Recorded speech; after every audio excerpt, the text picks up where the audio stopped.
Yeah, he certainly did. I'd love to go back and watch it, but I believe he said he gave the decision by 1 or 2 rounds to Bivol, which seemed to be sort of a general consensus online that Bivol had won that fight by a couple of rounds. Haven't seen many people out there give Beterbiev the edge on it. I know there's been a couple. I think Gareth A. Davis came out and said that he believed Beterbiev won the fight, but not too many out there giving it to the man that got over the line on the light.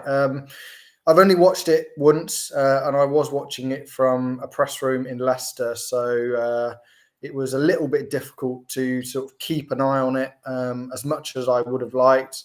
And I will be watching it back in the near future to sort of try and reevaluate my thoughts. But from what I did see, and I kept a very keen eye on the first 6 rounds, Bivol for me was in control early, and Beterbiev managed to come back into it and probably finish the stronger as well, which probably you think about the judges, it could be quite eye-catching with the sort of the stronger finish. So that's something that could sort of filter into their opinions and the way the scorecards turned out. But most people having Bivol as the winner, and I can understand Eddie's frustration. I'm not sure he went about it particularly in the correct way, and to call it, to say the judge should never judge again for, I'd say, maybe a 2-round turn. Certainly not certainly not a wide way off, only 1 or 2 rounds. Yeah, I wasn't too sure about that, but I think the overall winner was probably not quite the right way. Yeah, I'm gonna disagree, but with the caveat, or a couple of caveats. I only watched it once. I did pay for it, by the way. There was no illegal streaming going on Shay Flexen this weekend, or at least not. I'm going to talk about on a boxing podcast. But we watched it. I felt that Bivol was in charge at halfway. I thought Beterbiev was just starting to turn the tide. I think I had Bivol 4-2 up after 6 rounds, and I can understand people having him 6-0 or 5-1 up because the early rounds were the closer ones. But I had Beterbiev pegging it back in the second half of the fight, and ultimately had him winning 115, 113. So the same as the judge who had it a bit closer in favour of Artur. But what I would say is that I predicted on the pod, I think it was last week, that Beterbiev would win. And not only that Bivol would be ahead at halfway and be pegged back. So there could be an element of confirmation bias there, that I was kind of seeing what I wanted to see to prove me right. Because as people that know me well know, there's nothing I like more than being right, especially if it's proving wrong those closest to me. So there is that element of it, but it was a very close fight either way. And when I heard the scores being read out and I heard the 116, 112, I assumed Bivol had got it. I thought, 115, 113, 114, 114 were both scores within the realms of possibility. But when I heard 116, 112, I thought it must be Bivol, because I couldn't see a way where you could only give Bivol 4 rounds. So I thought that score was way out of line. You're right about Eddie. I think that he went a bit too far, but he's doing that for a couple of reasons. One, to kind of control the narrative, to come out with this idea that perhaps Bivol was robbed when perhaps, for most people he wasn't. It was a close fight. But also to press claims, I suppose, for a rematch or another big fight for his man going forward if there's not a rematch clause in the contract. So I think Eddie Hearn's doing what any promoter worth their salt would do. And I don't blame him for that. And there's obviously queues of outlets wanting to speak to Eddie immediately post-fight as well. So you can't blame him for getting it out there to as many different, as big an audience as possible. But yeah, I had Beterbiev winning. I just thought he came on stronger down the stretch. The more telling shots came from him, certainly in the second half of the fight. And I didn't think Bivol had done quite enough in the first half to offset that.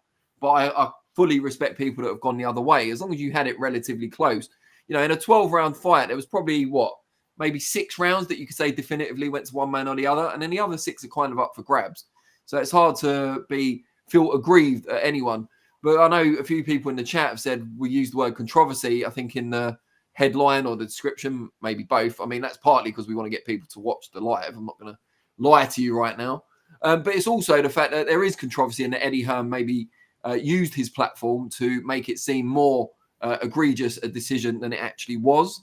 And I also saw in the immediate aftermath of the verdict being read out, across social media, a lot of people saying that's out of order, that's not fair, etc., etc. So maybe there is an element of controversy, certainly contention. Let's see what the chat are saying. The Water Bearer says Beterbiev threw power shots, Bivol threw cheek pinches. I mean, yeah. Have you ever had your cheek pinched? If you've, I've got a big Jewish side of my family. We get a lot of cheek pinching from the female members of the family. Trust me, it's nothing to laugh about. And even Bivol threw and connected a bit more. He lost because he went rat mode. Run out, steal, run back in and hide, then repeat. I'm not sure about that. I think there were elements in the second half of the fight where Bivol was still claiming the center of the ring and trying to push Beterbiev back, but his work rate dipped and he was fighting in spurts from the second half of the fight, whereas he was more consistent earlier on. Guy says Kadyrov, that's Razvan Kadyrov, infamous Chechen warlord, was ringside. Yeah, you haven't misheard me. And that's an insult to Ukraine and Usyk. Yeah, I mean, it's an interesting point. I don't pretend to know loads about the history of Kadyrov.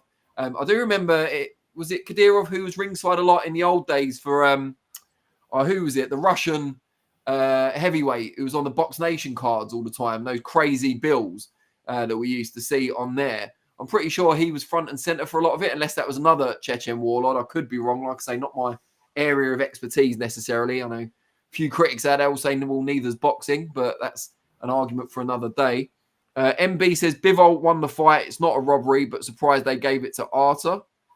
GC says, please discuss Kadyrov's presence. Well, we already have, but happy to go into it more if there's some talk in the chat about it. Like I say, I'm not an expert on the subject. I just remember the Chechen warlord being ringside for a lot of those shows over in Russia involving Povetkin, coming into ring, celebrating with Povetkin at the end of fights as well when he had that WBA title run.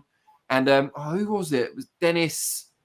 Someone's going to have to remind me of the guy's name, the cruiserweight who was always in wars on those Box Nation shows. I can't believe I've forgotten his name. He used to wear a sailor's hat. Not during the fight, obviously. That would just be weird. Guy said, Kadyrov, the warlord, was in a scuffle ringside and enters the ring. He's murdered more fighters for falling out with him. Again, I don't know enough about this to comment, but I'm happy to be educated by the chat. Probably the only time I'll ever say that on any subject. Ramoni Mode XD says, no controversy. Sorry, Danny and anyone. Mate, I'm a marketeer. What can I tell you? It was 7-5 either way, and I had it for Artur. Outlanded Bivol and won the championship rounds. I agree. Thunder Rose says, I've heard Lean Josh Green, Mean Josh Green, Posh Josh. We need a primary nickname. Mod Father Vinny, what about a poll to decide? It's a very good point, Thunder Road. Although it's kind of like a WWE wrestler, like Randy Orton is the Viper. He's the Apex Predator. He's got a number of nicknames. So I think if Randy Orton can get away with it, a legend like Lean, Mean, Posh Josh Green can certainly get away with it. Josh, do you have a preference? I think Lean Josh Green is the current preference, although my diet recently might have to get rid of that one sometime soon. So yeah, we'll go Lean Josh Green. Very rarely Mean Josh Green, unless I get into Sheffield again for another Terry Harbour fight night. But that's how it be. If we ever launch a no context Josh Green account on social media, we'll call it Unseen Josh Green. I've already trademarked it though, so don't try and gazump me. Derek Rossi says footage of Turkey telling Bivol not to complain before the cards were announced. I haven't seen that, but it wouldn't surprise me. Chechen warlord probably had something to do with that. Yeah, I mean, I don't know. Derek Rossi also says, if you're happy with 7-5 either way, how can 8-4 be absolute disgrace leading to a ban? I think if you consider how many rounds were definitive one way or the other, you can be upset with 8-4 and be and accept 7-5. I think that there is a distinction there. Not that I am particularly unhappy with 8-4 in this case. Ramoni Mode XD says, many people like Teddy Atlas, Cole Frampton, etc. gave it to Artur. In fact, a lot have after rewatching. Checkmate 734 says, it wasn't a robbery, though historically judges tend to favour the aggressive fighters. Yeah, I said this when I was actually watching it. When it's a close fight, judges will often favour the fighter going forward. That was often thought to be particularly a US kind of stance among the judges there, but I think it can happen anywhere, really. I think you go with, not you, but judges often go with the person who's quote-unquote making the fight. And Checkmate 734 goes on, Think of Julio Cesar Chavez Sr. versus Pernell Whitaker, where many felt Pernell won, but Chavez was ruled as the winner. No, I mean, I think that was a robbery. I think there's a real distinction there. I think Pernell Whitaker clearly won that fight. That was at the Alamo Dome. I remember Boxing News magazine at the time. What was it? I can't remember the exact quote, but it was something about shakedown at the Alamo Dome or something like that. And I'm a huge Chavez fan. He's my favourite fighter of all time. Definitely senior, not junior. And I thought he was just past his prime at that point. He'd just gone over the edge. And Pernell Whitaker was absolutely in his pomp. And he clearly won that fight for most people, except the men that matter, the judges. Guy says, Bivol fought like Leonard versus Hearns. Perfect. So, well, yeah, I mean, but Leonard got the stoppage when he really needed it. And I think that's maybe the difference there. Toby Bartlett says, I had Bivol edging it. Could have taken a draw, but I didn't see it for Beterbiev. DB Cooper 1 says, good to see Josh Green is back live streaming from the B&Q kitchen showroom as usual. I mean, B&Q, if anyone from B&Q, not Ellie Scottney, but anyone from the higher ups at B&Q is watching, we're happy. It doesn't just have to be plumbing companies. We're happy for B&Q, Home Base, any of those lot, Wicks, to come and refit Josh's kitchen, and that's not a euphemism. Nat says, the only thing I'm unhappy about was Flexen being right. Yeah, I mean, what can you do? Even a broken clock is right twice a day. DB Cooper 1, amazing high-level fight. Ready do they live up to the hype? DB Cooper 1 dropping bars in.